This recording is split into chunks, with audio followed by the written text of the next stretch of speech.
آپ نے کہا کہ کسی مذہبی کتاب میں ڈائناسور کا ذکر نہیں ہے. افسوس کہ آج تک کسی میتھمیٹکس کی کتاب میں مجھے ڈائناسور کا ذکر نہیں ملا.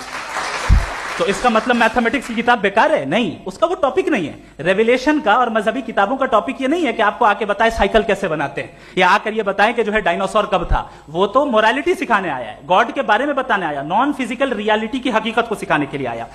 اس کے بعد انہوں نے کہا کہ بھائی ہمیں نہیں معلوم. اگر نہیں معلوم تو کلیئرلی کہہ دینا کہ نہیں معلوم ہے, اس میں کیا حرج ہے؟ تو وہی تو میں کہہ رہا ہوں نا کہ آپ کہہ دیں کہ نہیں معلوم, لیکن کلیم کیوں کر رہے ہیں کہ گاڈ ایگزسٹ نہیں کر رہا ہے؟ آپ کہہ دیں نہیں معلوم ہے, ہو سکتا ہے ہو سکتا نہ ہو, لیکن آپ کلیم کر رہے ہیں. The moment you say God does not exist, this is a claim, and now the burden of proof is upon you too, جیسے ہمارے اوپر ہے. آخری چیز انہوں نے کہا کہ خدا دنیا بنانے سے پہلے 150 سال پہلے یا کروڑوں سال پہلے کیا کر رہا تھا. ارے حضرت چلیں, بہرحال میں جواب دے دیتا ہوں, آپ ہمارے ریسپیکٹڈ پرسنالٹی ہیں, اگر آپ نہیں ہوتے تو میں ایسے انٹرٹین ہی نہیں کرتا. ٹائم یہ 100 سال پہلے یا 100 سال بعد, پہلے بعد میں ابھی, یہ وہ الفاظ ہیں جن کا تعلق ٹائم سے ہے.